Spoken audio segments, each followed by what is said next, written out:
So I've talked about some of the best re-signings in this NBA offseason period. Now we can have some fun and mock and make fun of what, in my opinion, were the 10 worst re-signings in this free agent period. You know, it's similar to the free agents. You see teams and you say, just because you have money to spend doesn't mean you always need to spend that money. Furthermore, you're causing both yourself and the league long-term potential problems and damage by giving out too much money to the wrong types of players. And when I look at this list of the worst re-signings, it's littered with these guys all over the place. I mean, you got guys that are just solid starters at the NBA level getting max contracts. Why the fuck would you do that? Why? Because of the threat of somebody else giving it? Well, let somebody else be stupid. I mean, it's ridiculous. And in plenty of these cases, it's a matter of there's not even really any competition. There's not even really a formal offer by anybody else. So you're really just bidding against yourself. You're driving up your own market, driving up your own price, which makes it even more ridiculous. You've got, 8th or 9th options in the NBA getting paid starter money. It's just, this madness has to stop. And at some point in time, these chickens will come home to roost, and it will cause major significant problems in the NBA salary cap and structure system. It truly will. But with all that being said, let me go ahead and tell you what I think were the 10 worst re-signings in this year's NBA free agency and offseason period. Number 10, Jae Crowder and the Boston Celtics, 5 years and $35 million. Jae Crowder is a good hustle player, solid role player, but again, $7 million per year. Does his hustle equate to $7 million a year? This is similar to when they gave Avery Bradley $8 million a year last year. Why? Why are you giving these average players these lower end of the bench type of role players, $7-8 million a year?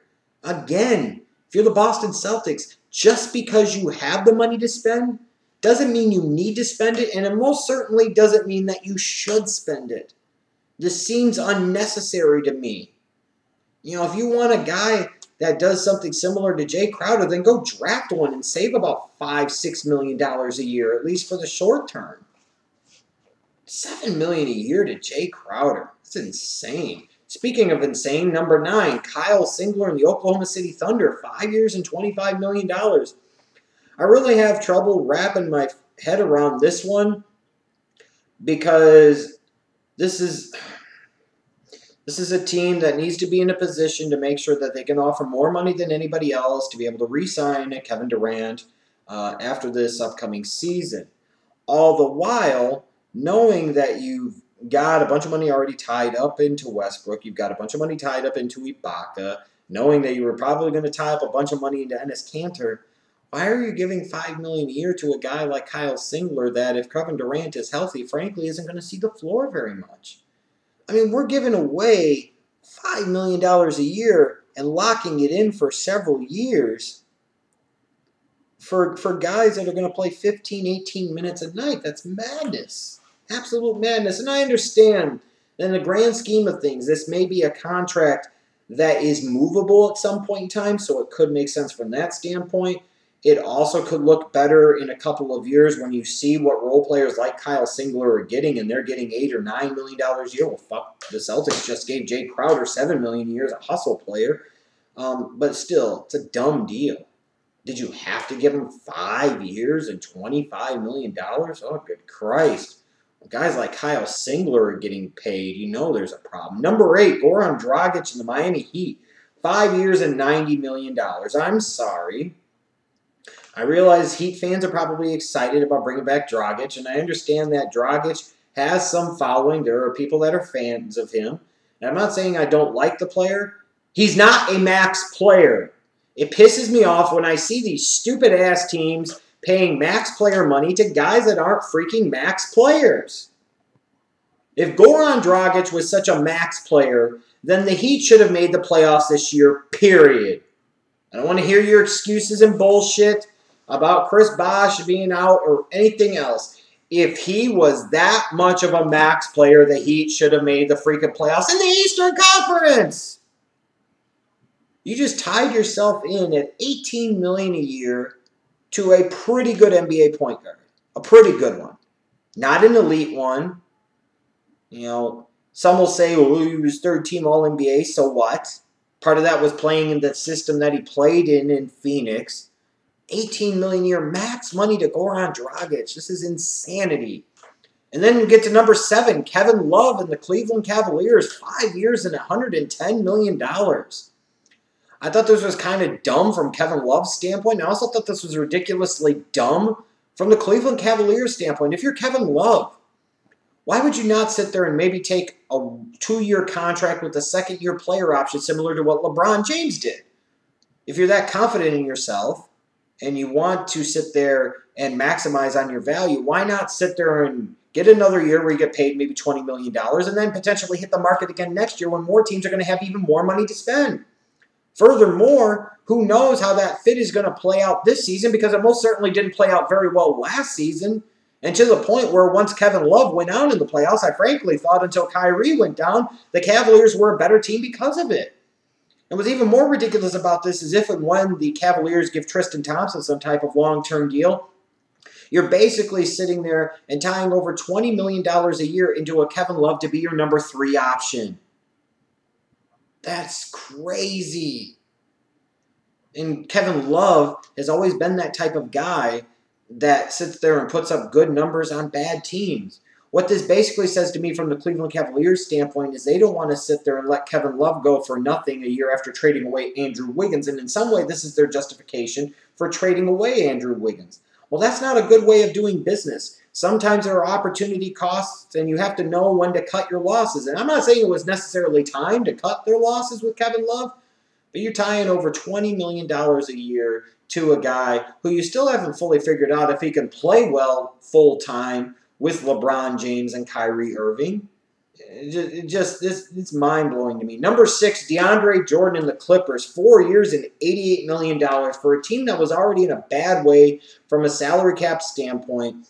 They decided to pay max money to a center who has limited offensive skill and is horrible from the free throw line, meaning that a lot of times you have to yank him out of the game in the fourth quarter. Chris Paul is a max player, yes. Blake Griffin absolutely is a max player. You are now paying a third guy in DeAndre Jordan to basically be a one-dimensional max player. And because he'll be so good on that one end of the floor, people are going to sit there and say that he is a max player and he deserves it, and they won't look at this as being a bad contract. But you also have to question the fact that this was a guy that was ready to go to Dallas, so how committed to it is he really? All the while, you bring him in a year from now, is he going to sit there and have further issues with Chris Paul, and is he going to be demanding a trade or bitching about a trade? I mean, if you're the Clippers, you just paid over $20 million to a one-dimensional center. And all the while, this is a guy that's been a part of the team that couldn't get past the second round of the playoffs this year. I mean, for God's sakes, they gave up a 3-1 series lead. You're paying max money to DeAndre Jordan. That's just nuts. And all the while, what are you doing if you're the Clippers? Yeah, you could bring in the guys like the Paul Pierces at a very low number. You could bring in a Josh Smith for a 1 year. But at some point in time, you're still hamstringing long-term your financial flexibility and your ability to go out and maybe get a big piece that you need to get and be able to field a roster that is deeper. Because now you've tied so much money up into those top 3 players, there's very little else to go around. I'm not a fan of the Clippers giving DeAndre Jordan max money. I'm not a fan of paying a number 3 option max money, especially when that number 3 option is pretty one-dimensional, if we may say so. Number 5, Brook Lopez of the Brooklyn Nets, 3 years, $60 million. This isn't as bad as I maybe originally made it out to be, in part because it isn't that long-term. And frankly, from the Nets standpoint, they've got rid of Darren Williams. They don't have first-round picks for the next several years. You know, they got to have something in the fold. But again, as I talked about with DeAndre Jordan, I'm not a fan of paying one-dimensional players max money, especially one-dimensional big men, in today's NBA. I don't think that's how you get it done. That's not how you become a championship contending team. Well, you look at the Nets, they just basically sat there and paid max money to a one-dimensional center. and a guy that's not a dominant one-dimensional player at that. At least DeAndre Jordan is a dominant defender and rebounder and shot blocker. I don't think Brook Lopez you look at as a dominant offensive force. He's a very good offensive force, but you don't view him as dominant. So I think it's better if the Clippers are giving DeAndre Jordan max money because at least what he's elite at, he's actually elite at, whereas Brook Lopez, I don't even think he's that elite at what he does. $20 million a year to fucking Brook Lopez for a 7-footer that won't rebound or block shots. Just doesn't make any sense. But it's not just the big names. Number 4, Iman Shumpert in the Cleveland Cavaliers. 4 years, $40 million. The same Iman Shumpert that disappeared and was a complete non-factor in the NBA Finals. They just basically gave a bench player $10 million a year. Why? Was anybody else really going to pay Iman Shumpert $10 million a year? That's nuts. We understand Dan Gilbert wants to win. I understand he's willing to go into luxury tax territory to do that. And if I'm in this position and I have that type of resources, I'm probably willing to do the same too. But $10 million a year for Iman Shumpert? You're telling me that there weren't better options out there? You know, or if you're going to re-sign Shumpert, why tie yourself to him for 4 years? You want to give him this money, then give him maybe 2 years at $20 million. I mean, $10 million a year. Yeah, you're betting on upside and this and that, but when he's playing alongside LeBron James and Kyrie Irving and Kevin Love, how much better of a player is he really going to be? How many more opportunities is he really going to have? And is he really even that good of a DN3 player? You look at the fact that the Spurs gave Danny Green 45 over 4, and you see that he is a better DN3 player, a much better DN3 player than an Iman Shumpert. This is madness. $10 million a year for Iman fucking Shumpert. Speaking of madness, number 3, Omer Asik, the New Orleans Pelicans. When you've already got this great deal with Ajinça for $5 million a year over the next 4 years, why the fuck would you give Omer Asik $12 million a year? You've tied yourself to Omer Asik for the next 4 to 5 years at $12 million per season. And he's not a really good fit playing alongside Anthony Davis. He's not a big-time anything as a center. He's a role player. You just gave a role-playing guy $12 million a year because he happened to be a fucking center. So with all the good stuff you did with re-signing Anthony Davis long-term and Ajinça long-term at the numbers that you did with the situation that you had, you negate so much of that by tying $12 million a year into freaking Omer Asik. Think about it this way. I talked about how Tyson Chandler got $13 million a year from the Phoenix Suns, and I thought that was a bad deal because of where he was at in his career. However, when we equate it, who would you rather have? Would you rather have a slightly declining Tyson Chandler for $13 million a year or Omer fucking Asik for $12 million a year? Exactly. You'd much rather have, you would think, Tyson Chandler, especially because he's more of the type of center that you would win a championship with in today's NBA, especially with a dominant forward like Anthony Davis. If you're going to sit there and pay that much money to Asik, then why not try to work out some type of signing trade with Dallas or something and get yourself fucking Tyson Chandler?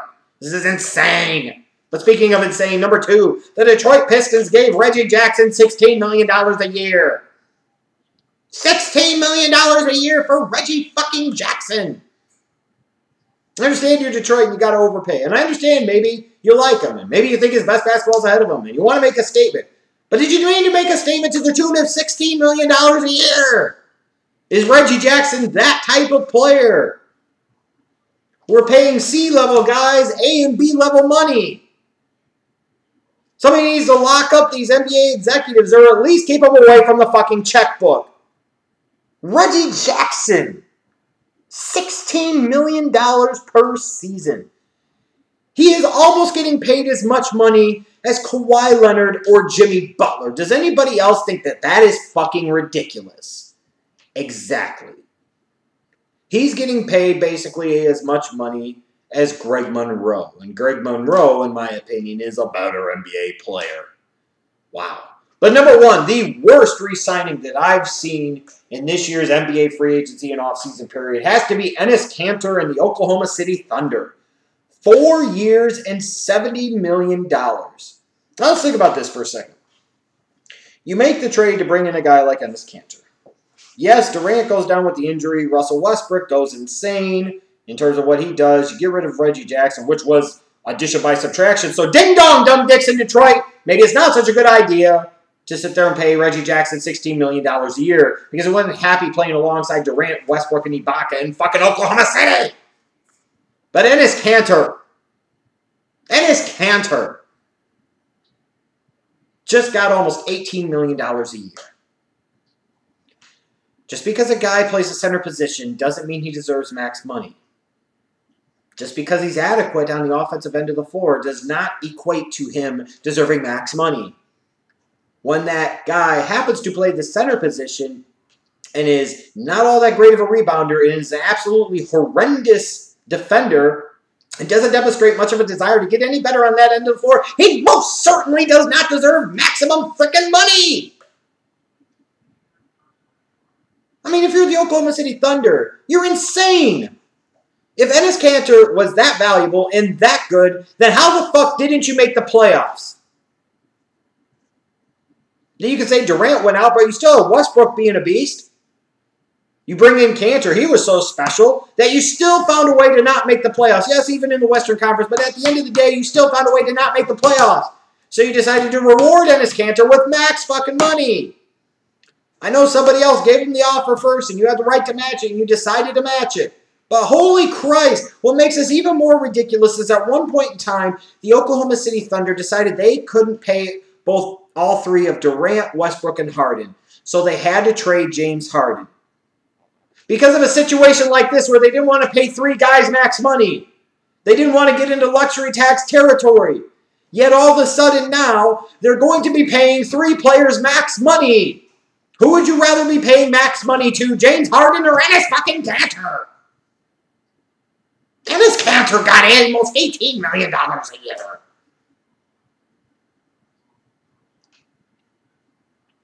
Let this be a lesson to all of you that just because you work in a sport, just because you run a front office, doesn't mean you have any fucking clue what the hell you're doing.